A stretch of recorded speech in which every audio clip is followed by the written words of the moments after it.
we got Islam, Muslims, and Somalians. And what do all of them have in common? Well, they all worship and honor and respect the peacefulness of the Quran. It's kind of hard to say all that with a straight face, how peaceful Islam is. And is it better for society than Christianity? What would be better for a society? Would it be the practice of Islam? Or would it be the practice of Christianity? Well, stats tell us most all the developed nations, first world nations, were founded on Christianity. Most all those other nations who are literally shitholes marrying their cousins they all practice Islam. And the map doesn't lie. The map doesn't lie. So here we go. Let's dive in. We got a lot to cover. Does it matter which book an official is sworn in on? I pulled up some history, and we'll take a little bit of a look at some history real quick. We have never been legally required to swear on the Bible for taking office or for testifying in court. It's just been a historic tradition, and we inherited it from the English common law and not from our own Constitution. So we have a little bit of historical origins. So the custom of placing the hand on the Bible or the Holy Book during oath traces back to the medieval England. Starting around the 9th and 12th centuries, people swore oaths on gospel books or at altars to invoke divine punishment for falsehoods, emphasizing the oaths of seriousness in a predominantly Christian society. So we know, well, maybe you don't know, but in the Quran, Allah says that you can lie. What kind of God allows their people who he created supposedly allows them to lie? So they can lie to your face and make nice. And we're going to read a little bit about that here shortly. It's people swearing an oath or they're going to wreak divine punishment. This evolved into standard courtroom procedures in England where witnesses would swear to tell the truth, the whole truth, and nothing but the truth. You must tell the truth. Often kissing the Bible afterwards. I've never seen that. Colonial America adopted this form British legal tradition, and the Bible became common because most early Americans were Christians. Yeah, I'd say 99.9. The U.S. Constitution, Article 2 for presidents, Article 5 for others, explicitly allows others to swear or affirm their oath to support and defend the Constitution. It prohibits any religious tests or office or mentions no book, Bible, or so help me God, although many presidents added that later voluntarily.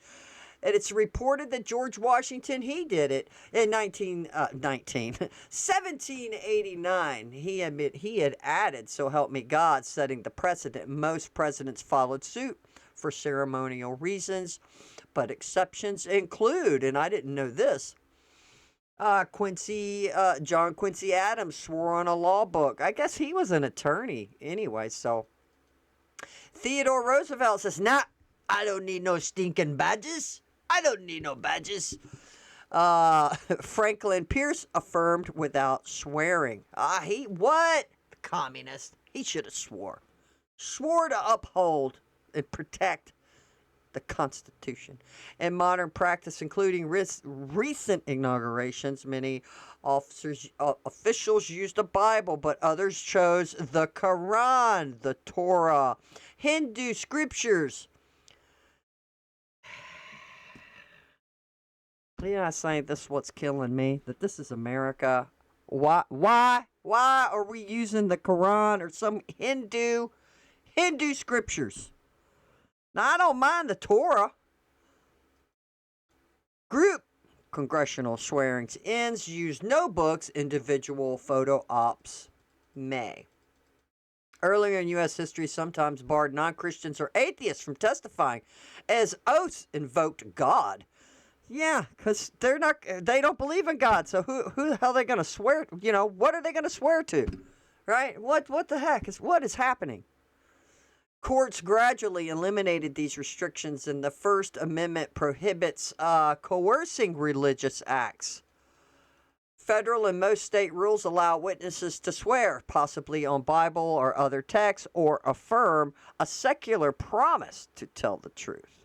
I swear to tell the truth and the whole truth and nothing but the truth. And when my fingers were crossed behind my back.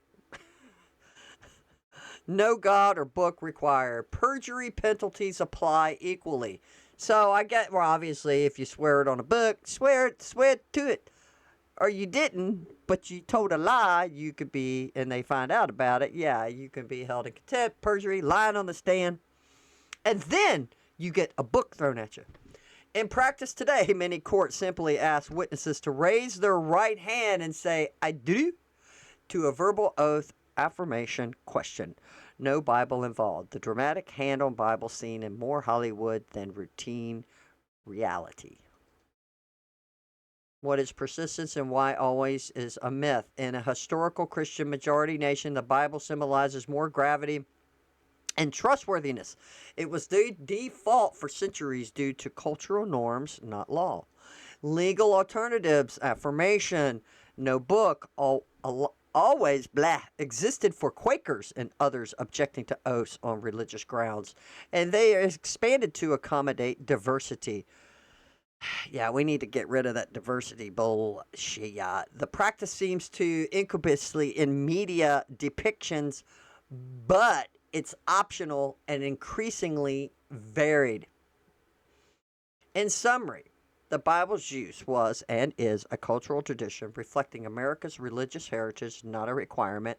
The law prioritizes solemn truth-telling over any specific rituals. And there you have it. There you have it.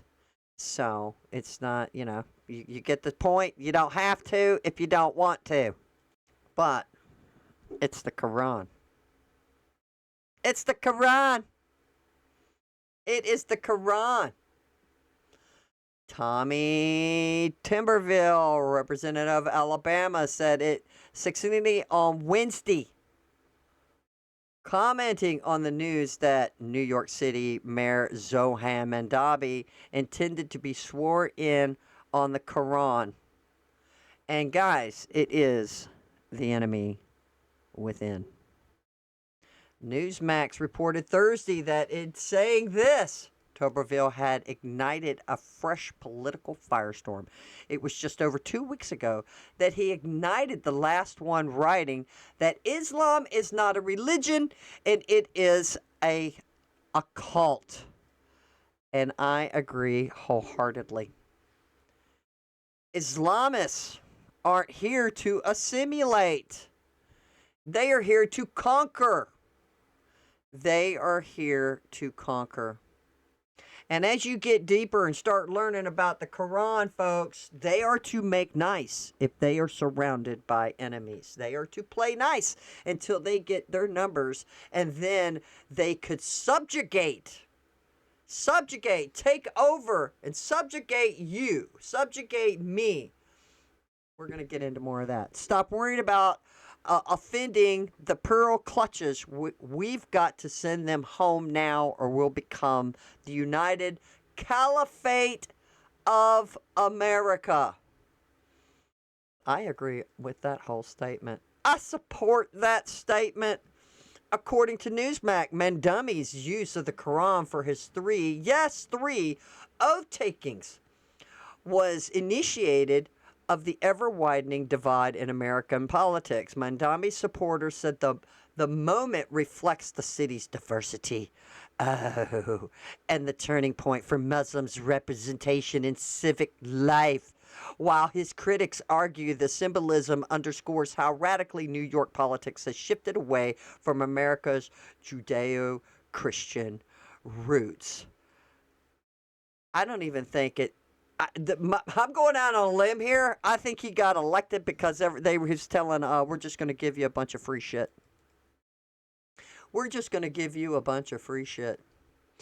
Many, if not most, Americans today would likely side with McDummy and his supporters on this one. Many don't see any problem with it in light of the fact that the custom of having elected officials be sworn in on the Bible is just a custom, not a matter of law. So why shouldn't people who aren't Jews or Christians be able to be sworn in on a holy book of their choice? Oppositions to this idea is routinely dismissed as bigotry. Aging white Christian Americans desperately trying to maintain their culture and political homage. The resistance is futile, fighting against the inexorable, relentless march of history. As we continue to learn more and more about the Quran, it does matter. It does matter. It does matter. After all, if Islam is a religion of peace and tranquility and love, as all elected officials everywhere the U.S. still take for granted, what could possibly be wrong with having Muslim elected officials be sworn in on the Quran? Since virtually all Muslims elected officials at all levels are Democrats. Isn't that special? Many believe it's solely a partisan controversy. Do you think that it is a partisan controversy? Barack Obama even laminated in March 2016 that the Republican base has been fed this routine notion that Islam is inherently violent. Are you kidding me? It's inherently violent? Well, where did we ever get that idea? That Islam is violent? And I don't want to hear you thought, well, Rochelle, it's the extremist Islam environment. It's the extremist Islam. They're the terrorists. They're reading the same book. The same book as Zohan Mandami. They're reading the same book.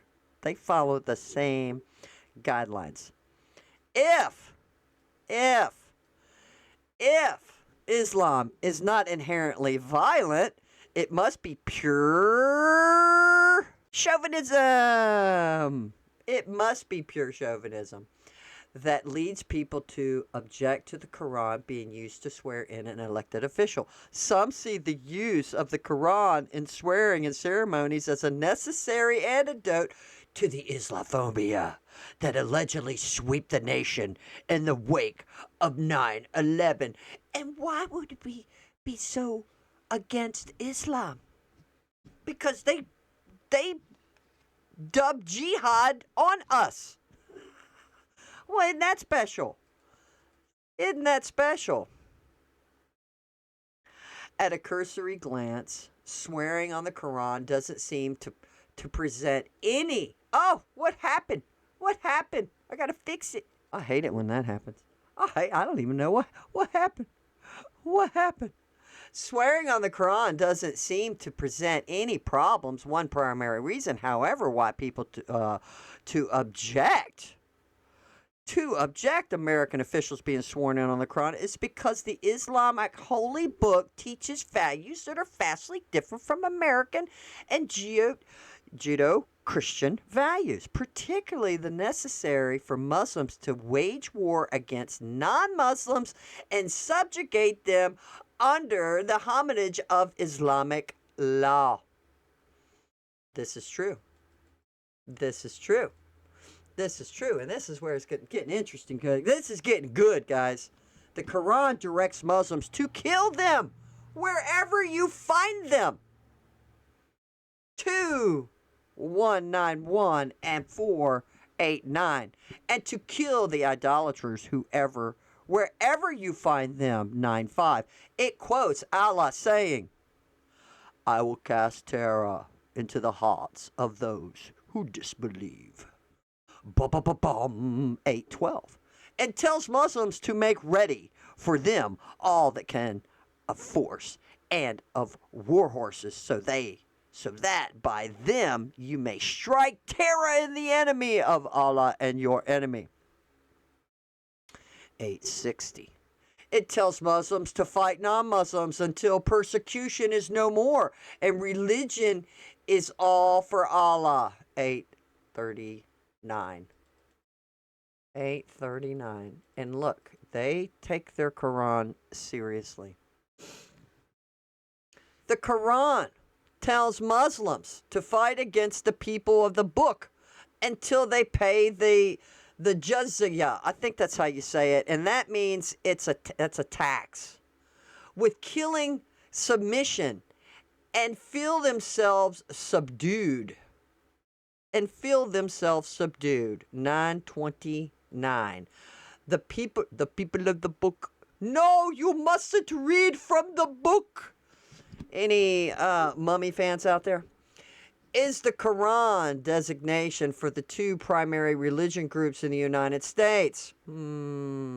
Christians and Jews, as well as other monotheists such as Zoroastrians who have, I don't even know if I pronounced that right, who have a book of Muslims considered to be divine. It's a divine book. Who have a book Muslims consider to be divine revelation in its origin, unaltered form, in Islamic law. The people of the book have a special status, while polytheism, atheists, and others who are not people of the book must ultimately be compelled to convert to Islam or die. The people of the book have a third option: submission to Islam, homage, and acceptance of a second-class status marked by the payment of a tax, or jizya. I guess that's how you say it. I'm not sure how to pronounce that. And various humiliating. We must humiliate the Jews. We must humiliate them. And discriminatory regulations designed to ensure that the people of the book feel themselves subdued. So you have to be subdued to Islam. And they will not stop. They will not stop until that is accomplished on the face of the planet. There is much more, including the justification for suicide bombing and the promise of paradise to those who kill and are killed for Allah. And look where it's at in the Quran. 9111. What is happening? Justification of suicide bombing. And look at the where it's found. It's found in the book. I thought that was crazy. And for beheading, when you meet the unbeliever, strike their necks. 47:4.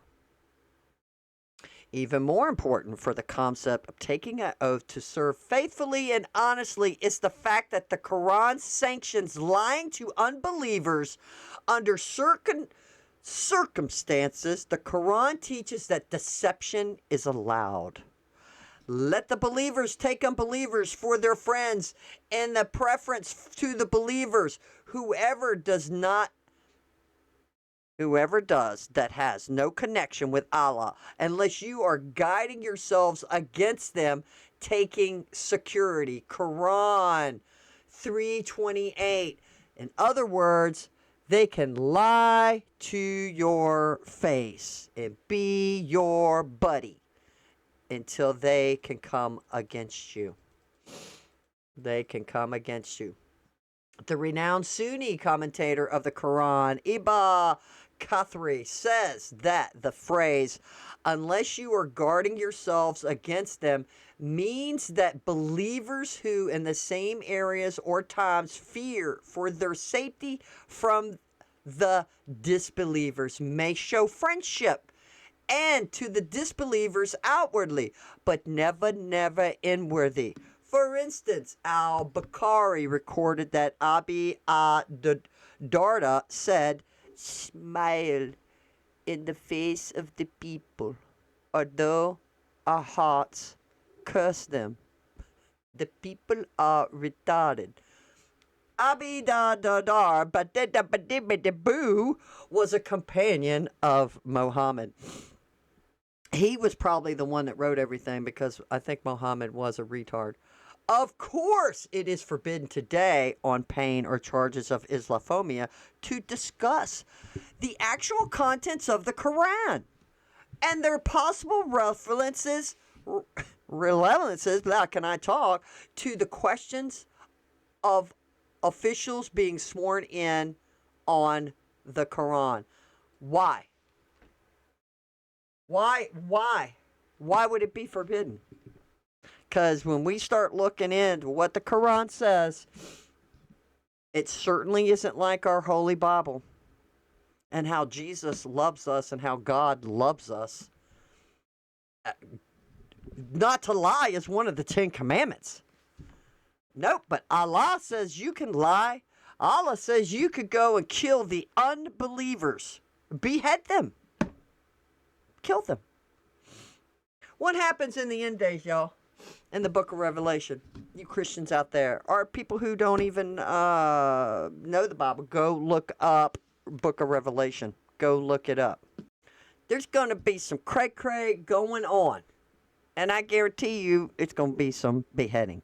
Still, it is jarring to think that American officials pledging to uphold the U.S. Constitution on a book that calls for warfare against non-Muslims. This is why it's a problem. Now, we just read some history saying it didn't matter, you didn't even have to be on a book, but he swore on the Quran. Zohan Mandami swore on the Quran. War against non-Muslims. That's war against America. And allows lying to them. Allows lying to them. We just gave you the verses that are in the Quran. We were just at the bookstore earlier before lunch today. She wanted to go pick up a book, and we went. And I saw some Qurans that were for sale. I saw some Qurans that were for sale. I was like, whoa, it was right there in the religion section, a bunch of Qurans, and then there's some Bibles over here. We went to Barnes & Noble. It is not only a blow against our culture, unity, and spiritual heritage to allow oaths on the Quran, it is also unwise for a non-Muslim city that Quranic and permanent, I can't even talk, imperatives directly threaten and have struck in the past to pretend that those imperatives do not exist or that no Muslims in the U.S. take them seriously. My guys, they do take it seriously. Look at their women. They take the Quran seriously.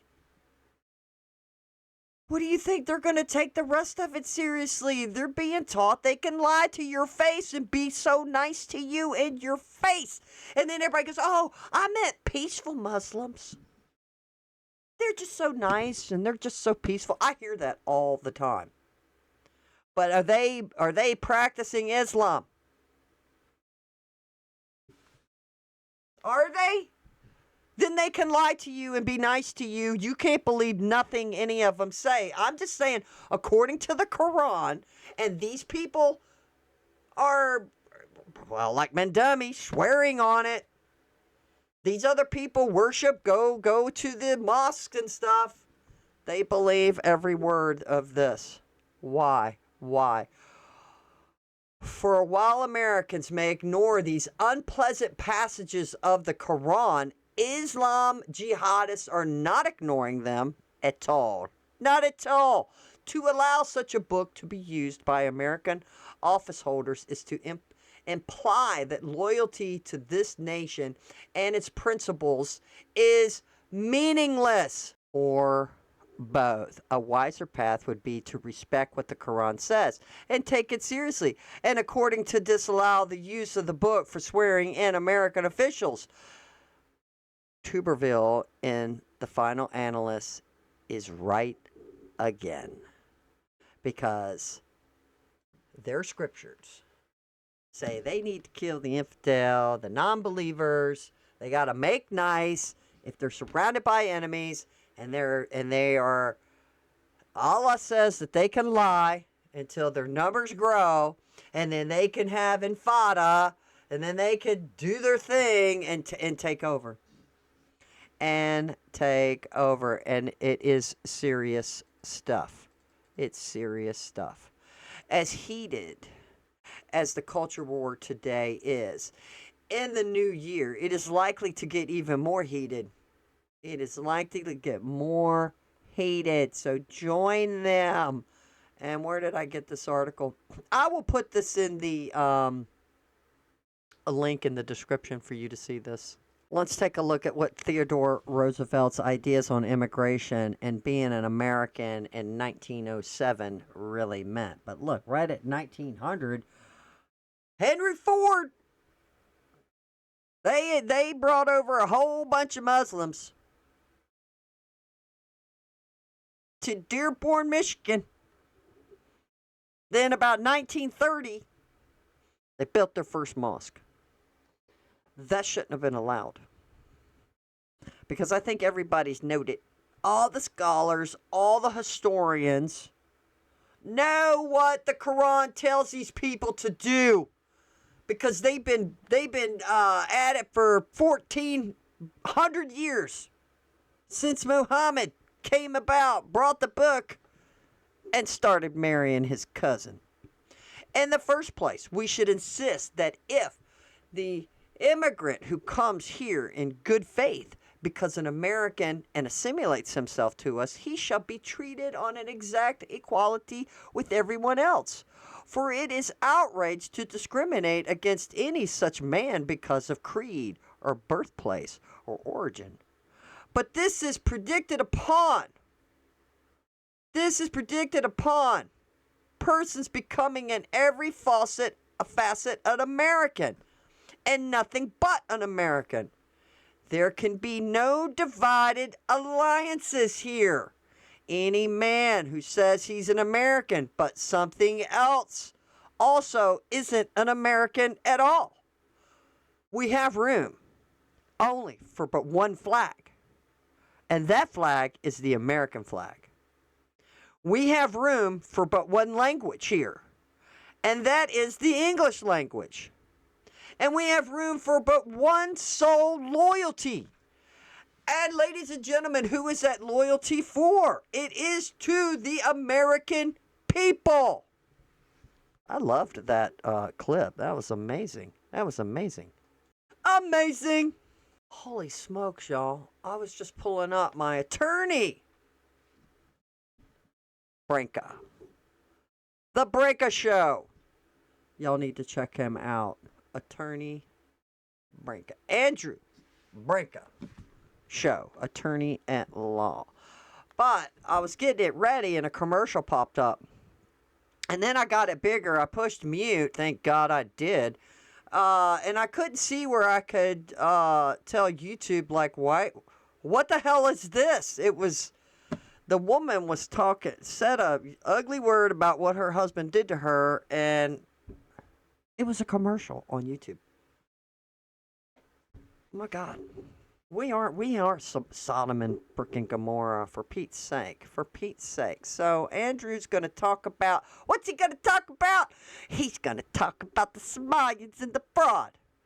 Let's go. This hatred I feel, it's fueled by betrayal, by watching my country get handed over to those who hate it. Liberals cry diversity while ignoring the crime, the cost. Now, I did speed it up just a hair so we can get through it. The cultural erosion. Enough. If venting this makes me the villain in your eyes, so be it. But deep down, millions feel the same way. They're just too scared to say it. Not me, not anymore. America first or American gone. I believe that. Representative Anna Paulina Luna says we need an immigration moratorium immediately. And I agree, and that would be all immigration. And not just a moratorium on people coming in. Their presence must end. Everyone here on a visa or green card has to be summarily deported back to their third world nation. Take your anchor babies with you. And we need a Doge-level review of every third world naturalized citizen of the last decade at least. The slightest scintilla of fraud, they're denaturalized and summarily deported. We Boy, that is an undertaking, and I agree with him. That's what needs to happen. That is what needs to happen. Look what Teddy Roosevelt said. Every president should be spouting that. So you want to assimilate. I mean, you don't want to assimilate. You come in here with your bullshit. You need to go. We need to get back to that. We need to stop the lie that's been perpetrated on the American people, that the left has been spewing down your throat, that we need diversity. We need 50 languages in our schools. Your kid will be smarter if he could speak Spanish. Why have they told us we had to teach our kids Spanish? And they have to take Spanish. In fact, my kid has to have two credits or something for Spanish to graduate. What the hell is that? When they have to take that for Spanish to graduate, but they can't even read when they graduate? Come on, people. They can't even do basic math, but there could be 50 different languages and we can have all this diversity in school and cause all this chaos where they don't even know if they are a boy or a girl. But you got to learn all these other languages. You got to have kids in the class that can't even speak English. Good Lord. can't just look at the illegal migration. The legal migration is actually worse.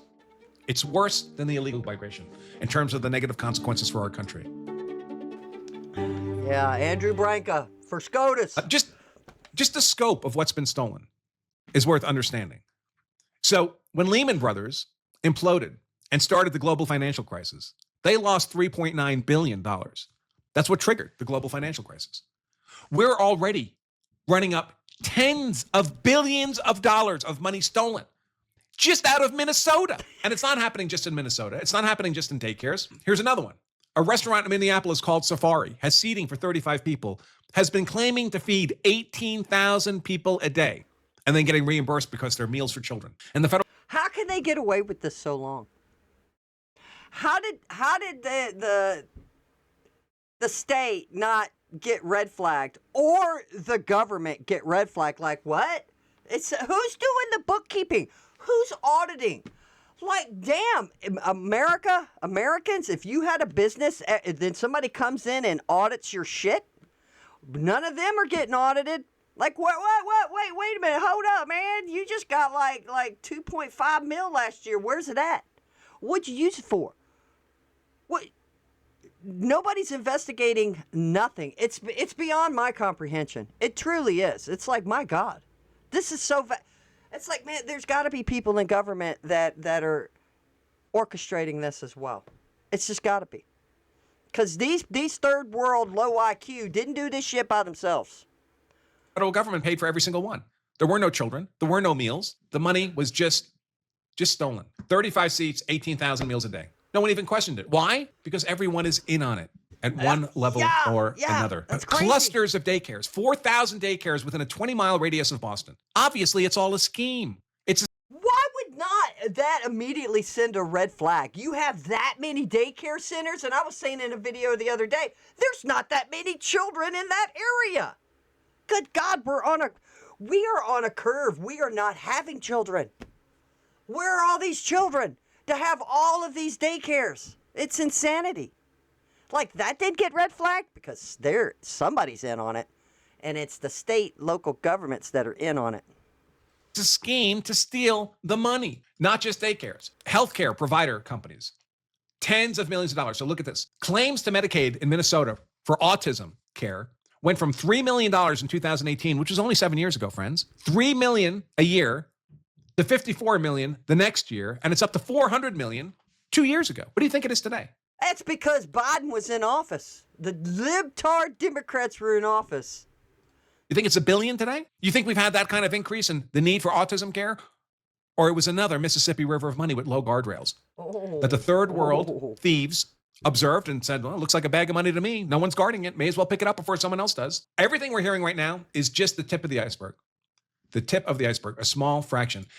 Pamela Hensley notes 29 trucking companies registered at one Somali-owned building in Minneapolis. What do you think is happening there? Where do you think all these fake... 29 trucking companies in one building. That's like those what was that one daycare center Nick came across? There was 2 daycare centers in one building. It's like, damn. Foreign CDL, commercial driver's license truck drivers, are getting Sweetgrass Daycare. Look at this. This is on an Indian reservation. The whole population of the area is 600 to 700 people. They've been billing $5 million dollars. Philadelphia, same kind of thing. You know, the Somalis see the daycare scheme, low guardrails, big Mississippi River of money, bag of money on the floor no one's paying attention to. Every city, every place you look at in America that has third world migrants in any substantive numbers, meaning more than a dozen, will be running these schemes. I'm going to say they didn't do this on their own. They're not smart enough to do this. Go look at the map. They're not smart enough to do this. There is some influential, intelligent people using them as pawns and puppets and setting up all these offshore accounts and stuff. And, oh, yeah. They didn't do this on their own. They just said, oh, somebody's like, yeah, man, we can ride this train on the backs of the Somalians and just give them a little bit. Just give them a little bit, enough to keep them happy. It will be everywhere. This account says actual faces of Minnesota's daycare owners. And they say, yes, this is real. I don't know if this is real. Yeah, that these are daycare I owners. had this in my video But are these yesterday. Somalians? I mean, we've all seen what Somalians look like, Yeah. right? This is representative physiology Yeah. of Somalians. What rational, high trust, low fraud, first world nation would import hundreds of thousands of this into their community? How do we think it's going to turn out? What do we think is going to happen? Here's another one with trucks. One Indiana neighborhood, 141 trucking companies. God. Here's their neighborhood. 20 years ago, this neighborhood went up in Greenwood, east of I-65. A few rich Indians bought tons of property here, then rented it out to fellow Indian nationals. And there's a bunch of trucking companies in these single-family dwelling homes. It's Single obviously family. all fraud. Here's another one. This is Texas. Let me just say this. Who would want to import hundreds of thousands of low IQ people into a higher IQ society? Statistically, you lower the IQ. You lower the IQ of when you do that, when you put them in. It lowers the IQ standard, the level. Boom. It's going to lower it. Now, I'm not saying to be heartless to these people, but they need to figure out how to fix their own mess in their own country. But again, they're practicing Islam. They keep marrying their cousins, and the IQ is just not going to go up. It's just a fact. And we can't let them come in here because they're going to come in here. They're going to still stay loyal to Somalia. They're going to stay loyal to the Quran. They're not going to assimilate, and they're going to continue to marry their cousins. But it's insane that Biden and them brought all of those Haitians, Somalians, El Salvadorians, all of them into this country. And the purpose was to destroy us. And then somebody else had a bright idea and going, oh, we could use them and we can perpetrate all this fraud. This is a bank in Texas. The entire board of the bank is Indians. The bank's business model is to provide small business administration loans to Indians, American Indians, Indian nationals. First of all, let's note that the reason the Small Business Administration exists is to provide subsidized loans to people who want to start businesses who might not qualify for a standard commercial loan. SBA loans are subsidized by the government, lower interest, favorable terms, another Mississippi River of money that these third worlders saw an opportunity to exploit. The whole purpose of this bank is to take these government, taxpayer, subsidized loans and provide them to other Indians. Now, I don't know if you've ever looked at applying for an SBA loan. I have. 10 or 15 years ago, my wife and I looked at maybe we should get an SBA loan to hire some people and more aggressively grow the business. It was impossible. I mean, they put up so many barriers that had to be overcome. We finally just gave up. And we were and are a demonstrably profitable company. Always have been. They made it too arduous for me, an American citizen, to qualify for an SBA loan to the point where I gave up. But you can get it if you're an Indian. That pisses me off. And I know you guys, you travel, you're going to grandma's house through the woods for Thanksgiving each year. So for the last couple of decades, I travel. I haven't been able to. My parents passed away, so I haven't traveled back towards that way in a minute. But look, even in town, who's running the tobacco stores? They're all Indians. You walk in. They're all Indians. All the stores. There's a handful of them, and I've been in a couple different ones, and they've all been Indians running them. Or little gas stations. Indians. So they got loans before you did. They got a loan before he did, and he can actually pay it back. America, get outraged. Get mad. Say enough is enough. We're done. We're done. We're done. We're just done. Look at this post. 8 Indian-owned gas stations in Texas, over $32 million in small business loans. I think I was trying to get a few $100,000 or $1 million, and it was still too much trouble. And all of these are SBA loans. You see here where it says federal grant, SBA 7A loan. These are all subsidized loans. There's a reason these Indians didn't go to a commercial bank. They're getting a taxpayer-subsidized loan. Andrew Torba, so I think he started Gab, one of the conservative social media platforms, but he's a good account to follow. He writes, just pull yourself up by your bootstraps and start a small business to compete against the horde of foreigners who are getting funded by your own government with your own tax money in the free market because they're getting these SBA subsidized loans. And by the way, one of the ways you get favorable treatment when applying for an SBA loan is you claim to be a minority. And then you get a preference over white people. Well, what are all the third worlders? The third world migrants in America, what are they all? In the America schema of things, they're all minorities. They're 92% of the global population, but in America, they're magically minorities that get favorable government loan terms relative to white people. The only positive net taxpayer in America, by the way, white people. Yeah. Really white men. I responded to Andrew's post there by saying America's... He's going to respond to the post, but the thing is, man, whoa. So since the leftards are all about pronouns and stuff, go apply for a loan and say, yeah, I identify as a third world Somalian or from India, and I need a loan. Because that's what I identify as. You can't discriminate against me of what I identify as. I'm a Somalian, and I deserve one of these loans from taxpayers. And we should probably put a stop to that. Why our tax dollars are... We are just getting robbed and pillaged and raped to the point of, my God. It's to the point of... It's inconceivable. It's inconceivable. Like, this is real. This is real. This government grew to hate America's so much, our ability to pull ourselves up by the bootstraps, that they stole our fucking bootstraps. They stole them and they gave them free to Indians. That's our money. These Indians are competing against us for business opportunities with our money. Minnesota Democrat Melissa Hortman was killed by Vance Bolter 4 days after she was the only Democrat to vote against providing free health care to illegals. She denied them access to that particular Mississippi River of money. And 4 days later, she got assassinated by a guy who works for Governor Tim Walz. Now, I don't know we'll ever really know. The guy who killed her worked for Tampon Tim, but guess what he said? When he was getting, interrogated, he said Tim told him to do it. But they're not believing him. Because he went and killed somebody else. He killed another couple or whoever, but he killed her. He killed that congresswoman and her husband because she voted against that bill, which was another just massive river of money. And she just miraculously dies 4 days later. And the guy who kills her says, Tampon Tim told me to do it. But they didn't believe him.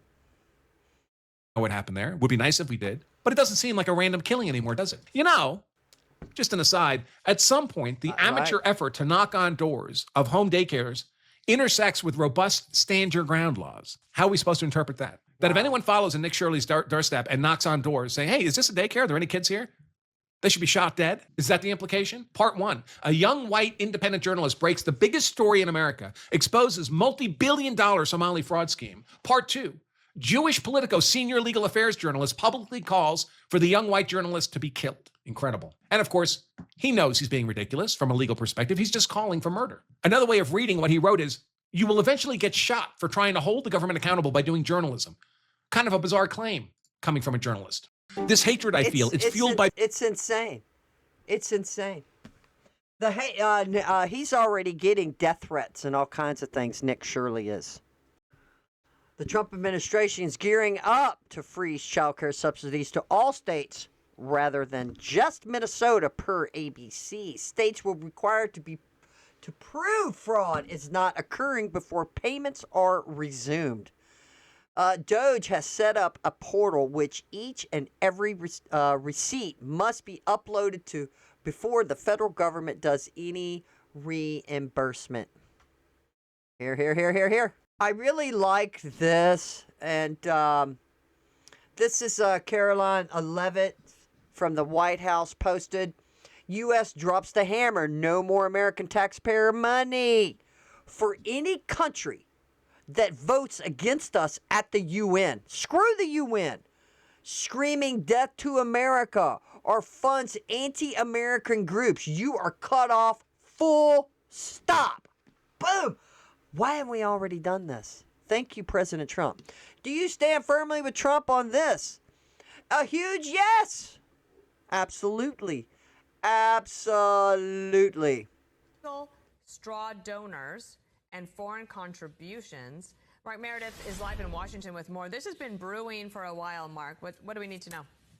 Dana, for years, you're right about this, but this is a big development. The White House is directing the Attorney General to investigate the Democratic Party's top fundraising platform. It's called Act Blue, and the president says he wants to know if foreign money is being donated to the group and then utilized to sway elections. Democrats are calling this probe a dangerous abuse of power.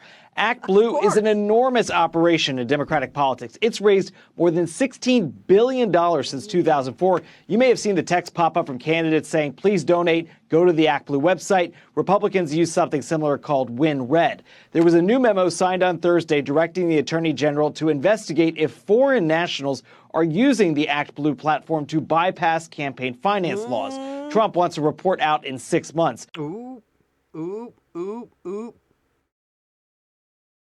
I don't know how often any of you guys are on YouTube, and then when you're watching something, and then let's say you don't have the page to full screen, you got it half to where you could see some videos that you can have choices of on that side while you're previewing the video that you're going to look at, that you're watching, and then the comments are down below of the video you're viewing.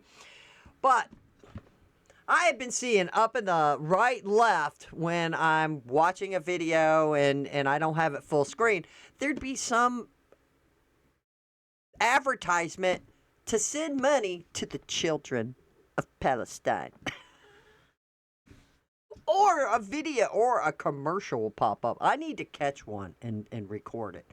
And it's like, oh, the children in Palestine need your help now. I wonder how much money they have raised. How many people have actually sent them money? The government of the United States and the government of Israel are taking care of these people. I'm just saying. I am just saying. So I don't know how much of a shim-sham, scallywag scam is happening, because I don't trust a lot of these things that say, oh, why don't you adopt a kid? They give you some picture of some kid and then send money. Is that money literally going to educate that kid? I'm very skeptic. I'd rather give money to a Christian organization like the Samaritan's Purse, or something like that. Some organization that and is trustworthy, that the money is going to what they said it was going. Now, this guy comes out and says he's telling Nick to watch out. Nick Shirley. He's telling Nick Shirley to watch out. Okay, this punk-ass little fucking racist white dude in Minneapolis, Nick, whoever the fuck he is. TikTok. Y'all know what. You're doing well. Fuck that dude. Damn. That's messed up. That is just messed up. I mean, I hope they go and arrest that guy. I mean, he's insinuating. Right? Bad news for Minnesota. Property taxes jumping up by $1 billion in 2026 to clean up Tim Walz's disaster. When I read this, I was mad for the people, the working people, the tax-paying people of Minnesota. That they are going to be taxed even more. The ones who are the earners of the state, who own property, who work every day, that they got to pay back the shit that the government took their money in the first place and just let it go to the Somalians and God knows who else was in charge. And then now they have to pay for it again. So you're like, you've got just double dunked on. Double dunked on. That is what happened. So now these states are, oh, we need money because the government's going to stop giving you money. So now you're going to squeeze the shit out of the people in your own state. A lot of these states, I bet these companies, we're going to be seeing more of a flight, just a flight to the red states. Just boom, we're going to get out of here because, and even maybe people who are of means are just going to leave. I'm just going to sell my house and go because you're going to tax the shit out of me every year for my property tax, my car tax, whatever tax you can get out of me. So, because we got to pay back the billions that the Somalians took. I liked this, and Charlie Kirkwood wrote this before he was assassinated. Islam is the sword that the left is using to slit the throat of America. And there you have it, Charlie Kirk. He had posted that. Run from Islam. You need to arm yourself with knowledge. Now, look, I am still arming myself with what's happening in Islam. What do they believe? I am still on the threshold of learning. But what I have learned, it's like, oh my God, this book is stupid. And once you start reading it, you're like, it doesn't even make sense. Or it promotes pedophilia. It promotes jihad. It promotes lying. It promotes murder. And don't give me that crap and bring up the Old Testament and say, well, they were told to kill. Yeah, there were circumstances around why they were told to go wipe some people out because they were probably all paganism and all that kind of crap. But everything changes for Christianity with the New Testament and the birth of Jesus Christ. This is what we focus on. The Old Testament, we can look at what was prophesied. We can see all of that. The great, wonderful other stories that are good, teachable moments. But the New Testament is a new beginning. Thank God for us to be saved for our sins. So I don't want to hear no crap that, oh, the Bible was so mean and they were just killing people and they were just doing this and this and that, blah, blah, blah, blah, blah. Well, you got to read everything in context. Don't just take one little verse and think you know it all. You know it all. But you don't, and neither do I. And the learning never stops, ladies and gentlemen. And Charlie Kirk knew Islam was on the rise and we needed to fight against it. He was already assimilating an Avengers team. He was going to get apostate prophet, David Wood, inspiring philosopher, people like God Logic. He was assimilating all of them to have conferences on teaching people what Islam does, what it is all about. They were in the process of doing that. And I think AP and David Wood and them, I think they're going to go ahead and just do it too. I think they were talking about that a while back. Now, I know they got a lot of stuff in store for 2026 on crushing Islam. But I'm excited to see if they start pulling some stuff together. And they're going to be going to Dearborn, Michigan, by the way. Apostate Prophet, David Wood, all of them, all of those guys, they're going to go to Dearborn, Michigan. And they're going to film it. And it's going to be epic. I wanted to tag them in X post, and I haven't done it yet. And I just thought about it this morning. That when they do go to Dearborn, Michigan, they need to send out, like, from X and on YouTube or whatever, all social media platforms, for all the local Christian Americans in Dearborn, if there's any left, have them show up with their pets, with their dogs. I'm serious. Because Islam's, Muhammad forbids to have dogs. But then some guys were like, oh, I need my dog for my sheep. Oh, well, you can have that dog for your sheep. But no, there's no dogs. You can't have a dog in your house. I'm not making this up. Islam, the Quran, no. Because Muhammad didn't like dogs. Do you know if they're praying and they're facing, they gotta face Mecca. This big cube that has like a meteor rock in it. Yeah, it's stupid, right? It's completely retarded. So they face Mecca when they lay down and sit down and squat and pray five times a day. But guess what? If a woman or a dog walks in front of them, walks it like you're facing this way, and here's Mecca. They're facing and praying, but here comes a dog. It's like, oh no, now you're all of a sudden Allah didn't hear your prayers.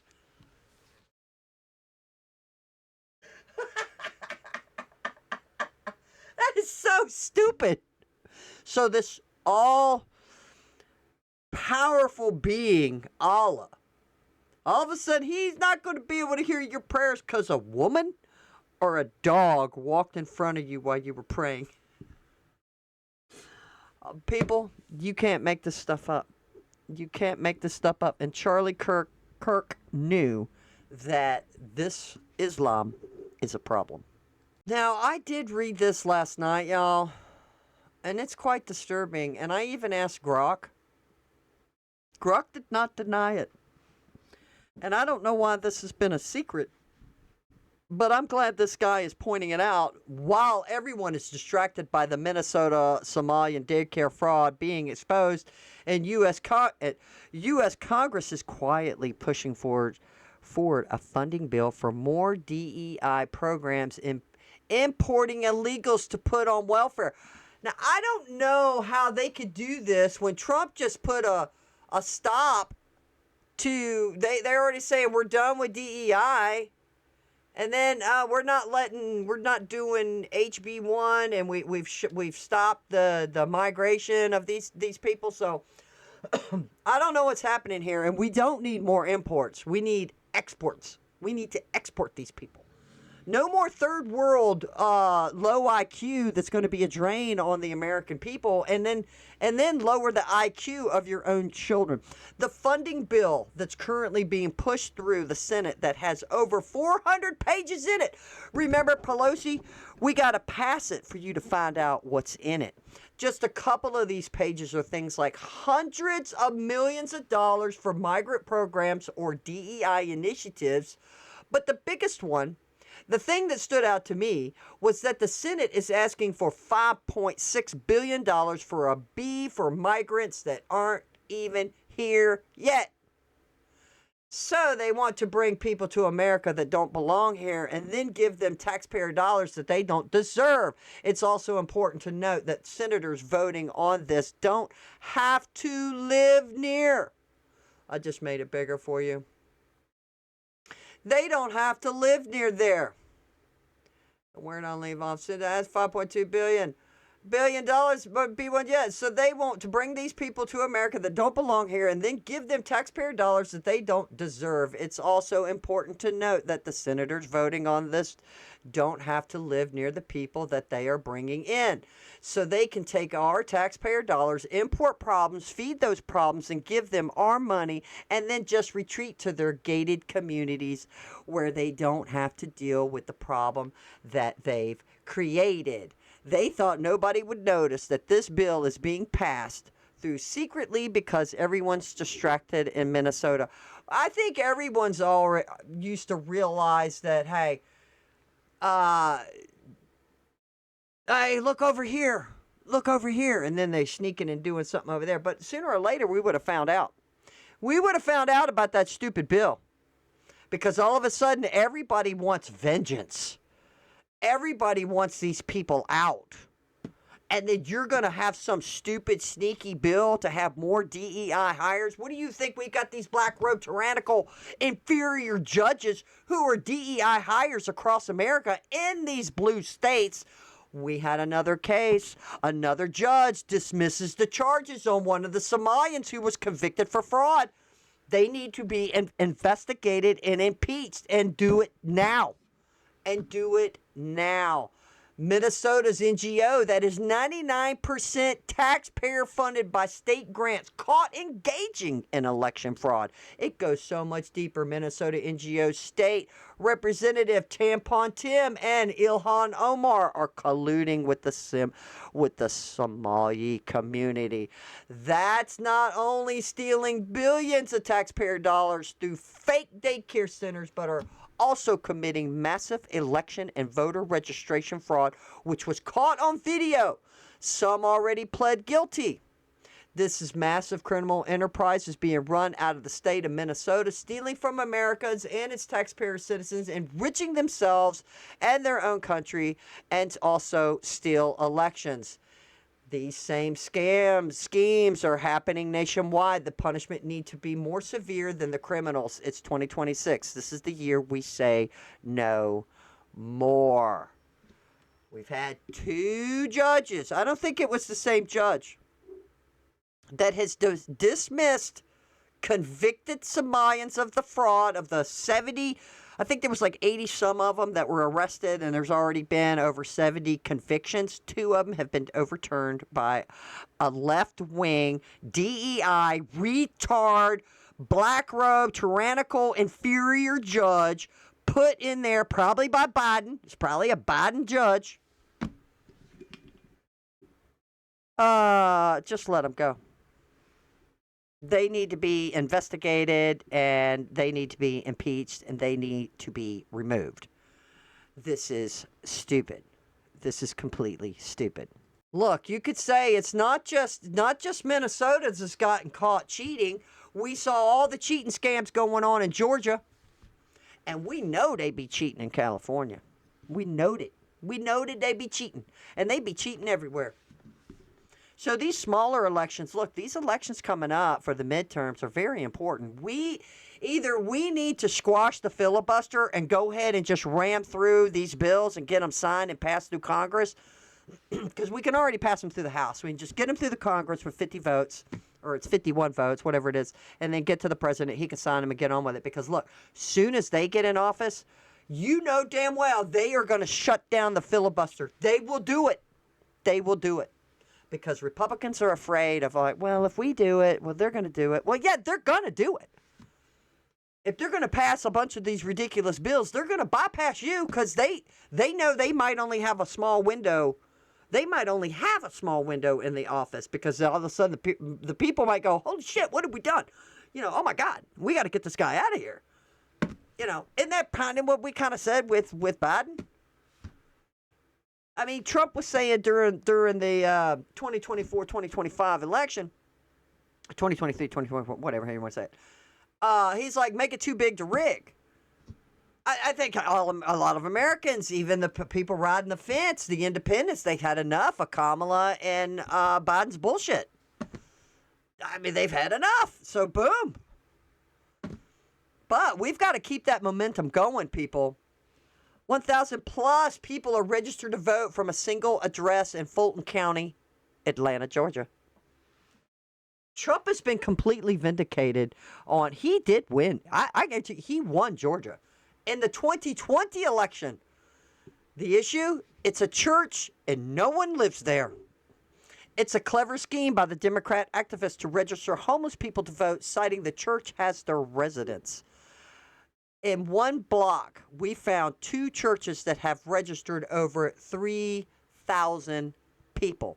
It's just been a scam upon scam upon scam. You know how a good ground game was Charlie Kirk and the TPUSA during this past election, and it really, truly helped get Trump elected. He played a huge part in that. I really like Stephen Miller. This guy's awesome. He's tough. And the left, AOC and them, they just make fun of his size or something and stuff like that. This guy's got balls, man. I'm telling you, he's awesome. Stephen Miller on the Minnesota fraud. The Somalian fraud operation in Minnesota is the single greatest threat of taxpayer dollars through welfare fraud in American history. We believe that we have only scratched the very top of the surface of how deep this goes. And this is Miller talking. I like the way he talks. The total bill, the total tab for this is going to be far beyond numbers we've already seen reported. We believe the state government is fully complicit in this scheme. Holy smokes. He's literally saying, yeah, the government of Minnesota is fully complicit with this. And we believe that what we are going to uncover is going to shock the American people. I don't know. I'm not shocked if it's Tampon Tim and Omar and I mean, I might be shocked on. I don't even know if I'd be shocked on it because there was another article. Hopefully, we're going to get to it where they were finding that the money. They're tracing the money. They're following the money. Like, where'd the money go? As it flowed through here, and it's going to these offshore accounts, and then within hours, it's being pulled out. So maybe, I'm sure, because they're the FBI, they should be able to do this. There's cameras at banks and all kinds of stuff. When was this money pulled out? Where this money came from this account, went to this bank. And, unless it's one of those banks run by the Indians, right? Then, wow. This is what we all want to see. I forgot what that one was. It was one of Elon Musk's posts. It was Elon Musk's post. Oh, from the SNAP benefits, apparently starting today in about 5 or 6 states, and that's it, y'all. 5 or 6 states, they're going to stop them from having sodas and candy and things like that for the SNAP card, but we need more states than that. This needs to go across the board. This right here, I said, retardation of America has got to stop. And look at this.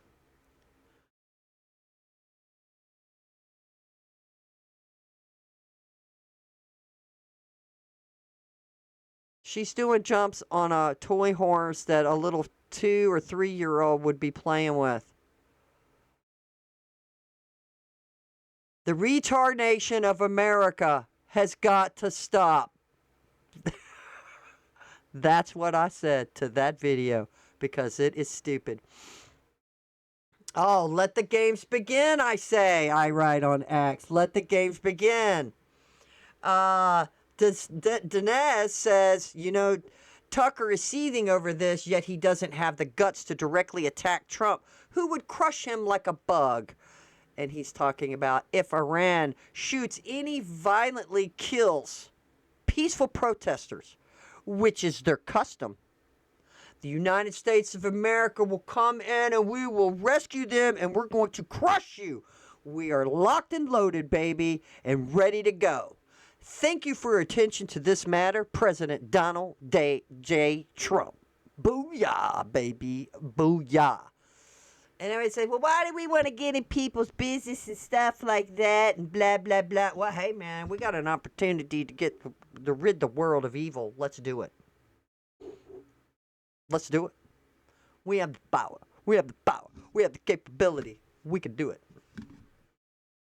We could probably do it without even sending soldiers. Booyah. Booyah. Low IQ. Wow, she doesn't realize Elon can find her and she can be arrested. So what has happened here is, let's see if this will pull up. He says this is war. People say like this is fake. I'm like, actually, well, let's look at.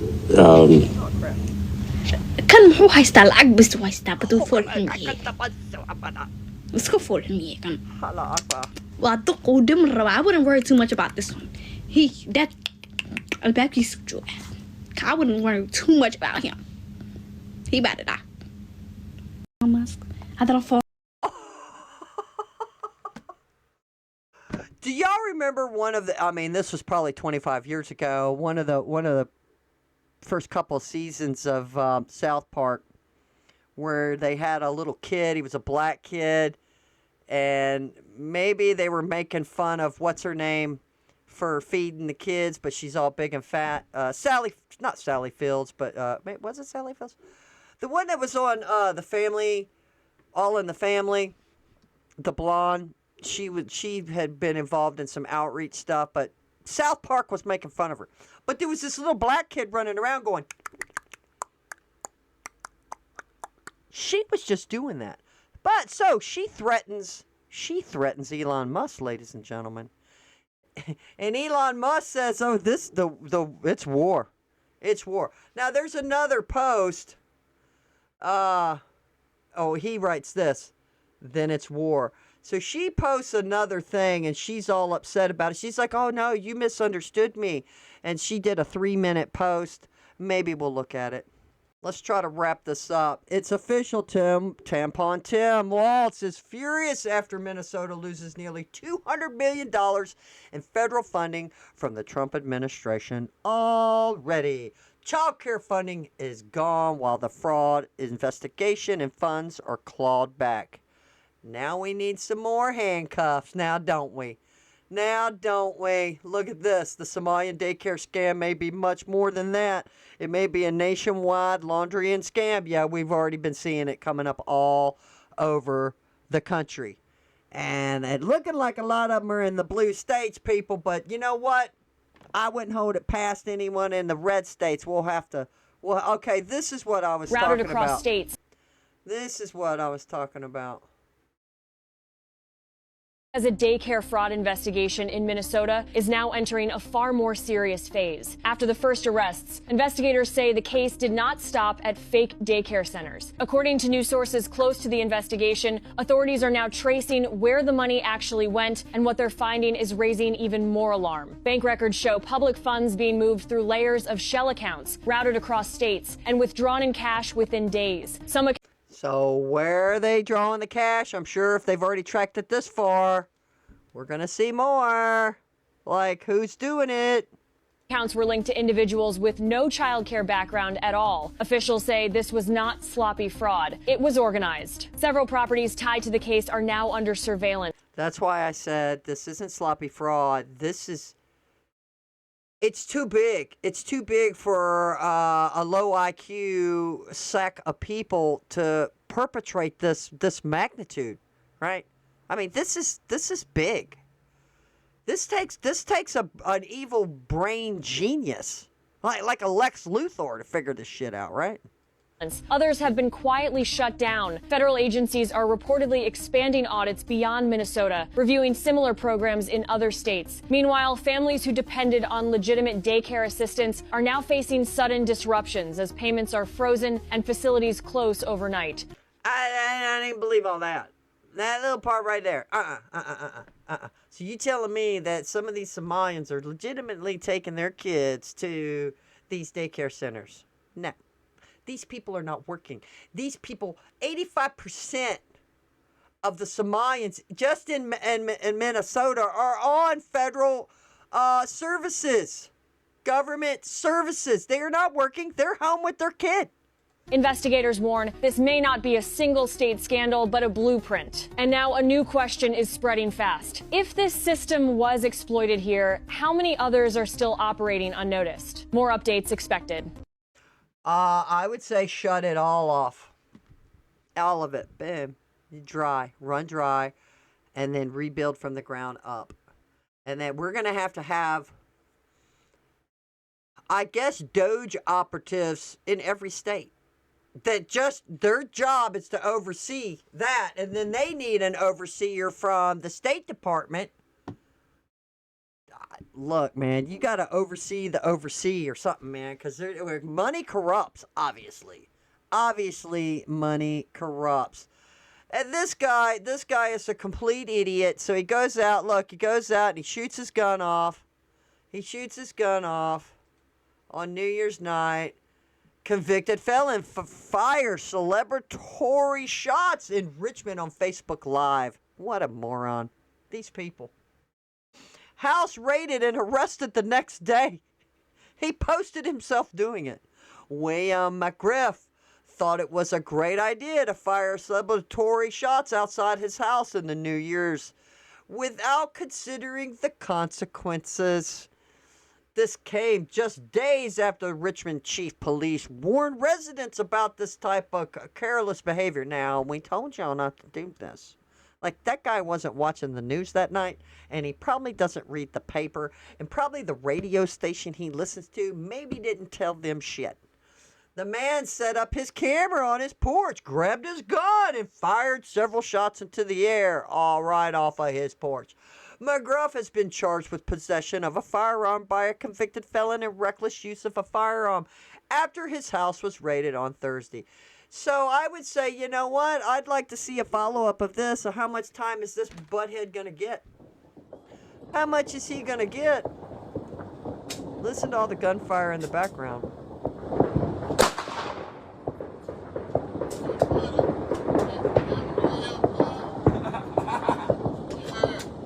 Huh? Happy New Year, my nigga, we made it! Happy New Year's, my banger. We made it. Now, let me reload. Now, here we go.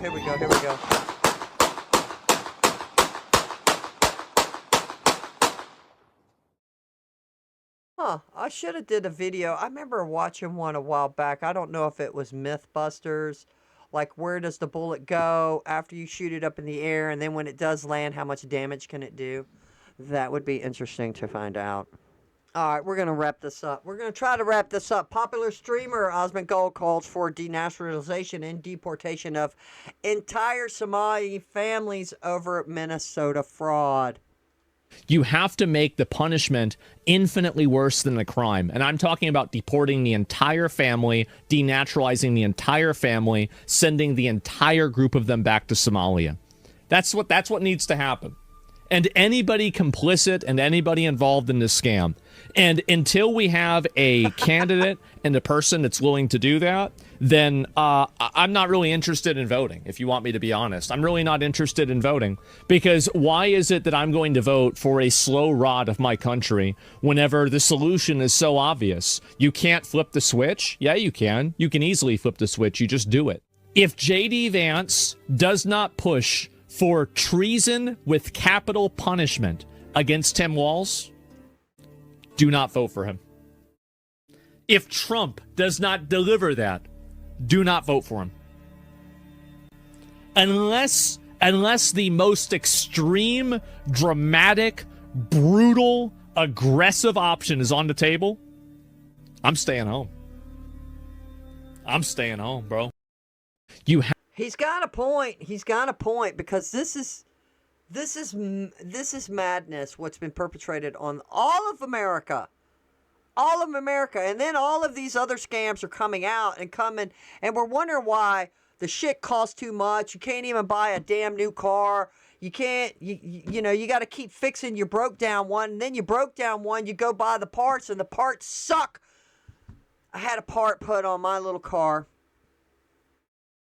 about eight months ago. It was a part that had to do with the radiator, something with the hose, and it connects to whatever this little thing. I don't even forgot what it was called. And so I was leaking some antifreeze out. So I take it and they fix it. Man, it's like $300. Oh, like 3 months go by or whatever, it's doing it again. I'm noticing, the car's running a little hot. I'm having to put in antifreeze. And I'm looking under the car. I'm not seeing anything leaking out. So it was like a slow leak at this device, I guess, while I'm driving. Because I'm like, where the hell's the antifreeze going? So I take it back to them. And the place I take it to, they're really good people. So she calls me. And I came up. And it's like, well, how much is it? Because she says it's ready. She's like, it's not going to be no charge. It's still under warranty. But we need to keep your car a little longer, because he's going to go try to find a better part than the one that they had that was for the car. They're going to find one that's comparable that could match it, because the one that was made for the car is a piece of shit. All this crap on the cars. I don't know who's making these parts for our cars. Hell, we can't even keep our old car running with crappy parts that are getting brought in, probably made in third world countries. For Pete's sake. Can we not get a break? Can we not get a break? So you can't afford a new car. You can't even afford to sell your house or go buy a new house because you got to fix up more stuff because the regulations on that will come in and go, oh, you got to fix this and you got to fix that before you can even sell your house. You're like, holy shit, I'm just stuck. Like, damn, what the hell? Whatever happened to sell as is? Whatever. There's just too many government regulations, and thank God Trump did pass a bill. They're gonna stop a lot of these regulations on these cars. But good God, we should all be angry because this fraud, on top of the big lie of the climate change, it's been one thing after another to milk us dry. So we gave up on our fossil fuels to go with wind turbines that do nothing but kill birds, and they didn't draw any kind of damn power. California's about bankrupt. Oh, and they've been all green, and they're all like, hip to the new, woke, whatever. And they're just in the toilet.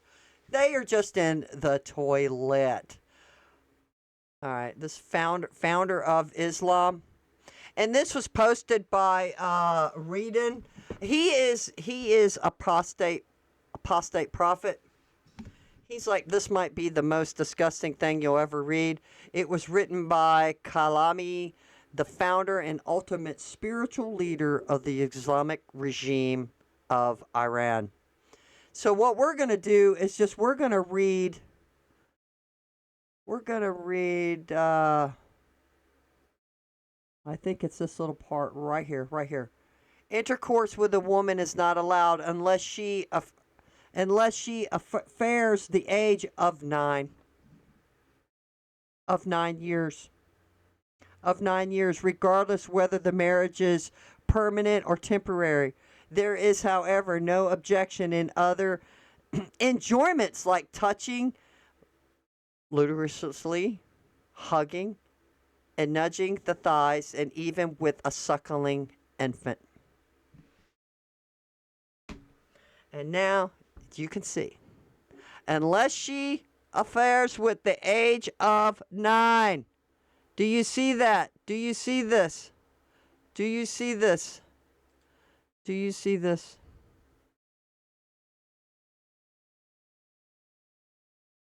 Yep, they go by the Quran, guys. And Mandami put his hand on it and swore on the Quran. One more thing. I know we're wrapping this up. John Stossel. Need to go check him out on X and also check him out on YouTube. He used to be on 2020. I used to watch him back in the day on 2020, 30 years ago or whatever. He did something it was 30 years ago, right? He does this test where he went around to grocery stores, to gas stations, inside the gas store. Okay, they're taking samples from the gas handle pumps at the gas station, the handles on shopping carts, the handles on doors like the 7-Eleven or whatever. Anywhere there's a public access of people touching and going about their business. So they did a whole bunch. And when they came back and with the results, I was like, because you got feces, because the people put their kid in the cart and the kid's got his hand in his diaper. He's poking his hand. He's got his hands in his mouth, picking his nose, all that, all kinds of nasty stuff on the gas pumps. This was 35 years ago. I was like, holy crap. I went and bought a thing, a hand sanitizer, and I kept it in my car. All these years, all these decades, I've had hand sanitizer in my car. I mean, John Stossel changed my life. I was like, good Lord. That is common sense, right? Sometimes some things have to be brought to your attention. But this was a long time ago, right? 30 years ago, I saw this. So here comes COVID. And they're like, oh, everybody's you need to be washing your hands and using, which I washed my hands anyway when I went back before I saw the hand sanitizer thing with John Stossel. I mean, I knew when I got home I needed to wash my hands before I was going to eat anything or touch the refrigerator and blah, blah, blah. I mean, I did that anyway, but it was nice having the hand sanitizer in the car on top of washing your hands when you got home. But here comes COVID and everybody's like, oh, everybody freaked out, and the hand sanitizer was wiped out at the store, and you couldn't find any. And I'm like, what? None of these people had hand sanitizer? I thought, man, I've been doing this for decades. Where have you people been? Where have you people been? Elon Musk calls Wikipedia Wokepedia. You know, people can go in and change shit on Wikipedia. I try not to ever use Wikipedia. I'll go to other sources before Wikipedia. He's right. I'm shocked at how biased the site has become. Worse, here, and then he has in Improved Media, and Alicia Leimeringsberg explains how Wikipedia's left spin now ends up in everything from ChatGPT to Google to your phone, because all of that shit's linked. I think we all should do a petition to stop Wikipedia. Or have Elon Musk take it over and put a lock on it. Like a lock where not just anybody can come in and edit shit. Why do you want stupid people? The people are retarded. Why would you want uneducated people going in and changing history or changing facts in Wikipedia? It's stupid. It's literally stupid. When I found out that people change stuff in Wikipedia, I was like, what? I was shocked. I was like, how can this be? You're going a place for legitimate information, and then you realize that, oh, some idiot can come in and have an agenda, right, and just change it to what he thinks that everybody should just follow this way. Follow this way. And here's that thing on that girl had posted y'all could go Google it because we're long here. She look at her face. She's like, y'all I didn't mean to say that he gonna die. Remember, she went, he gonna be dead. Elon Musk. And he's like, it was Starvin' Marvin. Marvin was the name of the kid on South Park. He was Starvin' Marvin, and like Carmen goes, Starvin' Marvin's hungry. And that's how he talked. Marvin talked. Starvin' Marvin. Well, she gets on there and goes, you misunderstood. You misunderstood. I wasn't calling for him to die. Yeah, she's scared. She's scared. I don't know who put her up to being stupid, but that's what she did. That is what she did. This guy says, Elon Musk, look, Elon Musk retweeted this. Yes, it's the biggest crime in American history. Kevin says, I crunched the data. I made a map. States with no effective voter ID requirement average. Look at this map.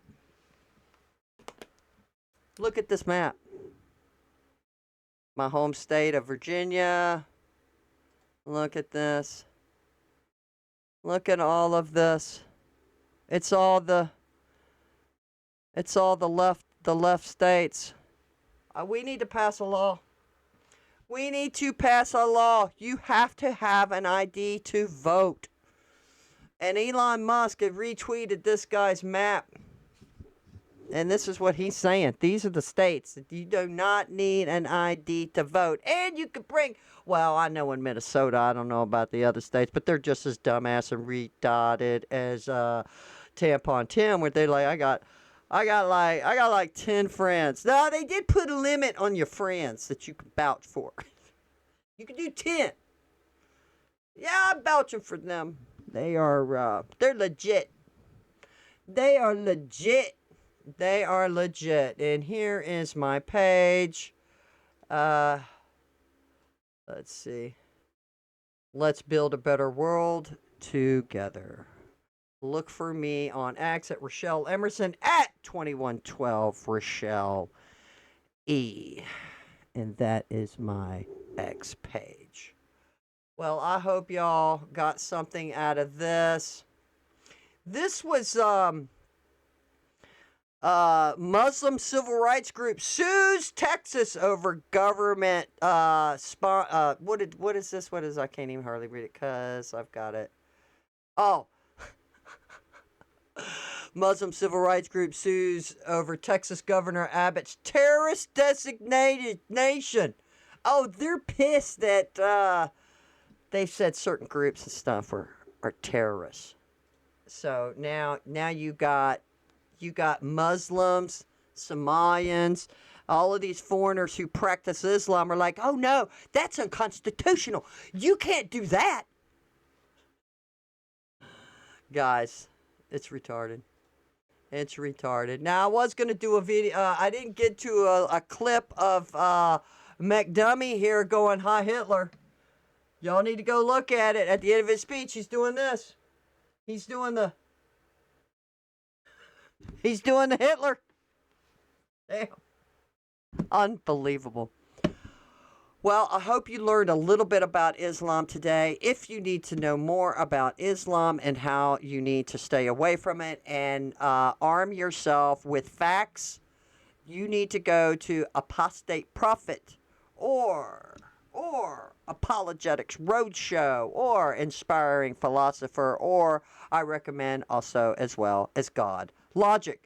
Check out all of them. That's where I've been learning all my information. And these guys, they're going to Dearborn, Michigan. They're going to go to Dearborn, Michigan. They're going to be preaching, and they're going to want to be debating. They're going to want to debate the Quran, the Islam dilemma. It's going to be epic. I'm excited. I'm excited about some debates that are coming up next month with Daniel Wood and the rest of them. At modern, I don't know if they're going to be with modern day debate or not, but looking forward to a lot of that. And Junior is going to be the new face of the Dawa boys. So they're excited about that as well. If you don't know who Junior is, you need to go look it up. And he is the face of Dawa right now. They're making him the top guy. Apostate Prophet and David Woods and all of them, they've made him the top guy. Because this guy, if you go look at some debates with Junior, the people are retarded.